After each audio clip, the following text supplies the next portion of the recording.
This channel does not promote any violent, harmful, or illegal activities. All content provided by this channel is meant for an educational purpose only.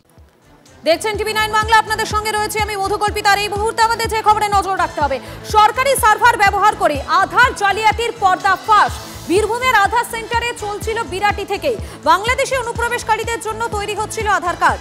UIDAI এর কম্পিউটারের Mac ID এবং masking করে জালিয়াতি চলে। আধার জাল চক্রের পর্দাফাশ। বীরভূম থেকে STF এর জালে 2, এখনো অধরা জাল আধার চক্রের মূল পান্ডা সহ অনেকেই। জালিয়াতি করা হয় সার্ভার লগইনের ফিঙ্গারপ্রিন্টও বদলে ফেলা হয় জিপিএস লোকেশন। খবর এসটিএফ এর সূত্রে। সরকারি সার্ভার ব্যবহার করে এমন জালিয়াতি বেনজির, সরকারি ব্যবস্থার মধ্যেই লুকিয়ে জালিয়াতি শিকড়, তদন্তে গোয়েন্দারা।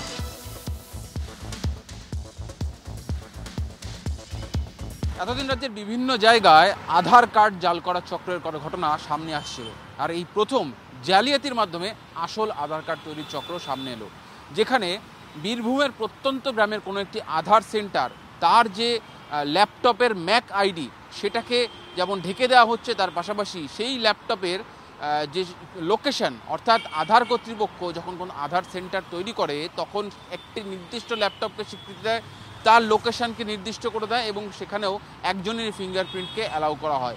এক্ষেত্রে সমস্তটা জাল করে অন্য একটি লোকেশনে বসে তারা ভুয়ো আধার সেন্টার তৈরি করেছিল এবং সেই ভুয়ো আধার সেন্টারের লোকেশন আধার কর্তৃপক্ষের কাছে দেখাচ্ছে, কিন্তু সেই বীরভূমের প্রত্যন্ত গ্রামে আধার সেন্টারটি মূলত বাংলাদেশ থেকে যারা আসছে, যারা এজেন্ট মারফত আসছে, তাদের সঙ্গে যোগাযোগ করতো এবং মোটা টাকার বিনিময়ে সেই বাংলাদেশিদেরকে বা ভারতীয় নয় এমন বাসিন্দাদেরকে আসল আধার কার্ড পাইয়ে দেওয়া হচ্ছিল। যে ল্যাপটপটি বাজেয়াপ্ত হয়েছে, অর্থাৎ যে ল্যাপটপে ম্যাক অ্যাড্রেস ব্যবহার করে পৃথক একটি জায়গা থেকে এই আধার কার্ডগুলি তৈরি করা হচ্ছিল বা জালিয়াতির মাধ্যমে আধার কার্ডগুলি তৈরি করা হচ্ছিল, সেই ডেটাবেস থেকে এখন তারা ঘেঁটে দেখা শুরু করেছেন যে কবে থেকে এই চক্রটি সক্রিয় ছিল।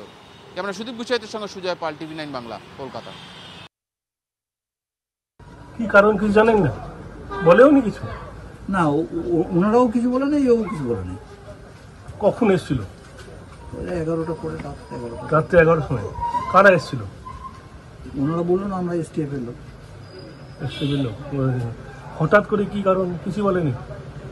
না, আমাদের কিছু বললো আমরা এসটিএফ এর লোক, আমরা দুর্গাপুর নিয়েছি। অনলাইনে কিছু একটা কাজ আধার কার্ড সংশোধন এইসব করতো নাকি? হ্যাঁ, বোধহয় অনলাইনে কিছু একটা কাজ করতে হবে। কোথায় করতো এটা? করতে হবে বোধহয় গ্রামেও করতে, কোনো জায়গায় এখানে পাড়াতে ঘরে দিক সেদিক করে করতে হবে। দোকান রয়েছে তো নাকি এখানে? না, ওর নিজস্ব দোকান নাই।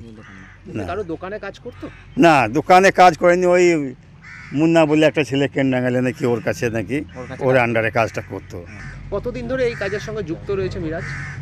কতদিন? মোটামুটি 6 মাস 8 মাস হবে বোধহয়। ওরকম কারোর সঙ্গে যুক্ত নাই, ওরকম ছেলেও নয়। হ্যাঁ, মানে ছেলে গ্রামে আপনার চড়ছে, দেখুন যে ছেলেটা কেমন। আপনাদের শোনালাম তাদের বক্তব্য, তারা কি বলছেন তাদের সেই বক্তব্য আপনারা শুনলেন। এবং এই বিষয়টা সামনে আসার পর শুরু হয়ে গিয়েছে রাজনৈতিক চর্চা। রাজনৈতিক মহলের একাংশ কি বলছেন, তারা কি বক্তব্য শোনাই আপনাদের।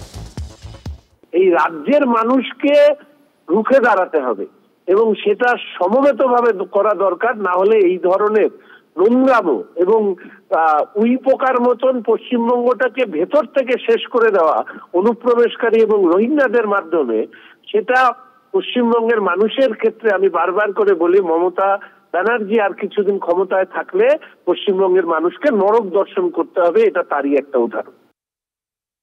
মূলত দায়ী হচ্ছে বিএসএফ। তো সেখানে বিস্তীর্ণ যে অঞ্চল, আমাদের বর্ডার অঞ্চল, সেই অঞ্চলে বিএসএফ এর দায়িত্ব আছে, তারা ইনফিল্ট্রেশন আটকাবে, কিন্তু সেখানে তারা রীতিমতন যোগ সাজস করে লোকগুলোকে ঢুকিয়ে ফেলছে। কাজেই সেই লোকগুলো তো মানুষের মধ্যে মিশে থাকছে, তাদের তো আলাদা ভাষা, আলাদা রং, আলাদা বর্ণ নয়। কাজেই সেখানে পুলিশ সক্রিয় আছে, এলাকার মানুষ সক্রিয় আছে। আশা করি সেই সমস্ত দুষ্কৃতকারীরা অবিলম্বে ধরা পড়বে এবং তার বিরুদ্ধে আইনত ব্যবস্থা নেওয়া হবে। আর এই বিষয় নিয়ে সাইবার বিশেষজ্ঞ যারা রয়েছেন তারা কি বলছেন, তাদের কি বক্তব্য শোনাবো আপনাদের। আধারের অ্যাক্টের ইনভেস্টিগেশন এগোনোই যাচ্ছে না বিকজ ওই হ্যাডেলটার জন্য। মানে নর্মালি চাইলে ওরা কিছু দিচ্ছে না, আধার অথরিটি দিচ্ছে না। আধার অথরিটি যদি কোনোভাবে কাজের কোনো আউটসোর্স এমপ্লয়ি বা কোনোভাবে যদি ইনভলভ না থাকে, পাসওয়ার্ড আইডি না পায়, তাহলে কিন্তু এগুলো করা খুব কঠিন। এখন দেখতে হবে কারা করছে।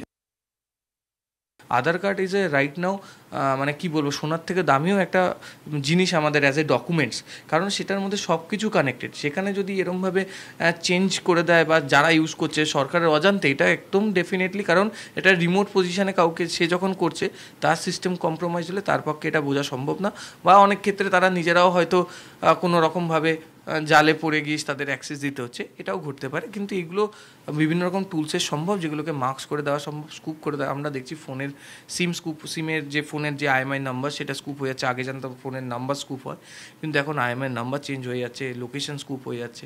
তো এগুলো পসিবল, এগুলোর পিছনে সিকিউরিটি অডিট দরকার, এবং যাদেরকে অথরিটি দেওয়া হচ্ছে তাদেরকে ডেলি বেসিসে তাদের সিস্টেম অডিট, বা এগুলো যেহেতু একটা ক্রুশিয়াল সার্ভারের সাথে কানেক্টেড, তাদের প্রপারলি যে আমাদের সেন্ট্রাল গভর্নমেন্টের যে অথরিটি রয়েছে, সার্টিনের গাইডলাইন অনুযায়ী তাদের যে প্রপারলি অডিট করা উচিত, সিকিউরিটি অডিট বা এথিক্যাল হ্যাকারসদের দিয়ে সেটা চেকিং করা।